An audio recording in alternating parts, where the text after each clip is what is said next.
भगवान कृष्ण ने जब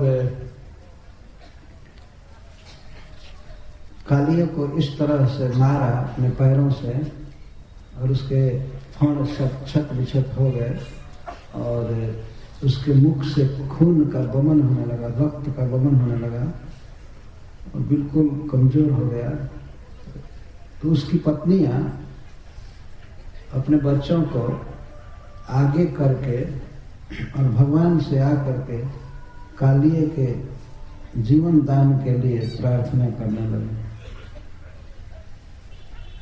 कालिए की कुछ पत्नियां थी और कुछ नाग कुमारियां थी, इसके साथ ही साथ छोटे छोटे बच्चे।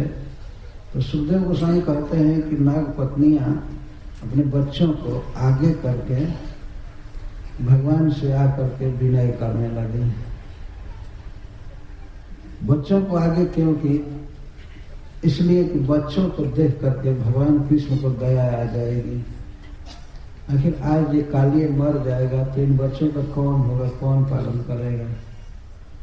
तो बच्चों को आगे करके आए, पुरस्कृतार्भा और भा बच्चों को पुरस्कृत आगे करके आई और भगवान को प्रणाम करके उनसे इस प्रकार कहने लगी। नाग पत्नियां 6 श्लोकों में दंड का अनुमोदन कर रहे हैं। हे प्रभु, आपने जो इस कालिए को, इस सर्प को दंड दिया, यह बहुत उचित किया और आप वास्तव में अपने अनुग्रह किया है। ये 6 श्लोकों में भगवान के दंड का अनुमोदन किया और 10 श्लोकों में भगवान की स्तुति किया प्रणाम करते हुए, और 5 श्लोकों में भगवान से मांग किया है नाग पत्नियों। अभी आप सुन रहे थे, जय जग पत्नी जय नाग कन्यागण भक्ति तेज हारा पाइला गोविंद चरण। भगवान श्री कृष्ण का चरण कमल प्राप्त किया था नाग पत्नियों ने, नाग कुमारियों ने। तो वे सबसे पहले कहती हैं, न्यायो हि दंडः कृत किल विशेषमिन् तवावतारः खलने ग्रहाय रिपोः सुतानामपि तुल्य दृष्टेः धत्से दमं फलमेवानुशंसन्। भगवान के दंड का वे अनुमोदन कर रही हैं। इस अनुमोदन का मुख्य आशय उनका यह है कि श्री भगवान कृष्ण उनके पति को जीवित छोड़ दें। ऐसा लग रहा था कि सिर पर नाचते हुए भगवान अब उसको पूरा मार देंगे। इनको भय हो गया, बेचारी घबरा गई। तो उसको मुक्त करने के लिए, भगवान की शांति के लिए, भगवान को सांत्वना देते हुए उनके दंड का अनुमोदन कर रही हैं। यह एक नीति भी है वास्तव में लोक में। अगर कोई बलवान व्यक्ति मार रहा हो तो उसका विरोध नहीं कर देना चाहिए। तुम गलत किए हो, आकर के हमारे घर में हमारे पति को मार रहे हो। अरे भले कुछ नहीं कर सकती थी, लेकिन हजारों नगनियां गाली तो खूब दे सकती थी, है ना? या करके हमारे घर में उत्पात किया है, किया हो। ये नीति यह है कि बड़ा आदमी यदि मार रहा हो तो उसके दंड का अनुमोदन करना चाहिए। आप ठीक किए, अब ठीक किया, ऐसा था ही, इसको और मारना चाहिए था। ऐसा करने से व्यक्ति खुश हो जाता है कि हमने जो दंड दिया इसको ये अनुचित नहीं कह रहा है। नीति है लोग, परंतु वास्तविक धरातल पर यहाँ पर इस स्तुति में,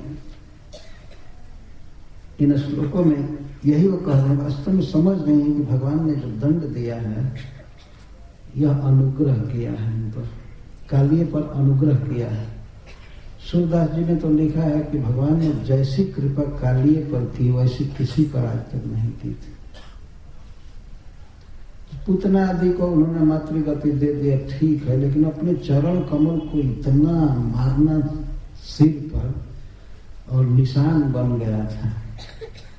और इसकी अगर क्रियाएं देखें, इसके पाप तो बहुत ज्यादा था। तो इसको भगवान ने अपने चरण कमलों के स्पर्श से कृतार्थ किया। इस पर सूरदास जी ने बहुत बड़ा पद लिखा है। वे कहते हैं कि न्यायो हि दंडः, दंडः न्याय, आपने बिल्कुल न्याय किया है, इसको दंड दिया है। किस पर? कृतकिल विषय अस्मिन, इसने किलबिश किया है, बहुत बड़ा पाप किया है।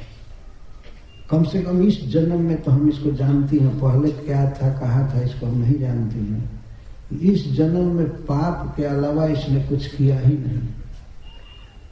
तो देखिए सामने कि वृंदावन में कितनी, वृंदावन में भगवान की गौएं मर गई थी, गोप सखा मर गए थे, उसके पहले कितने जीव मरे, पशु पक्षी आदि। और इसका काम ही है बस विष उगलना, विष उगलना। वास्तव में सर्प का अजीब मूर्खतापूर्ण व्यवहार है। आखिर वो किसी को डसता है तो डसने से उसका पेट नहीं भरता है, कोई भोजन नहीं होता है, लेकिन फिर भी डसना स्वभाव है, कटना करना, फिर कुछ भोजन हो जाता, नाश्ता भी हो जाता तो माने तो ठीक है काटो, लेकिन बेकार ऐसे काटता रहता।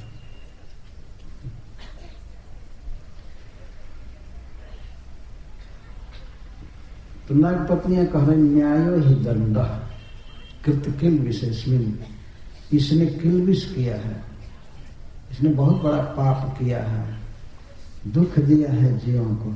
और आपका अवतार ही होता है खल निग्रह, खलों का निग्रह करने के लिए। निग्रह मतलब उन्हें कंट्रोल करने के लिए, उन्हें दंडित करने के लिए, उनकी आदत सुधारने के लिए आपका अवतार होता है। भगवान श्री कृष्ण के तत्व को पूरा जानती हैं कि ये साक्षात ईश्वर हैं। वास्तव में वो पहले ही इसको समझा दी होती, लेकिन वो सुना ही नहीं, पूछा ही नहीं, सीधा अकेले भाग करके आ गया डसने के लिए, भगवान के साथ लड़ने लगा। तो स्त्रियों को पूरा ज्ञान था कि ये साक्षात ईश्वर हैं, भगवान हैं, इनकी भक्ति करनी चाहिए। लेकिन जब वो बिल्कुल मरने के कगार पर पहुंच गया तब ये लोग प्रार्थना करने लगे।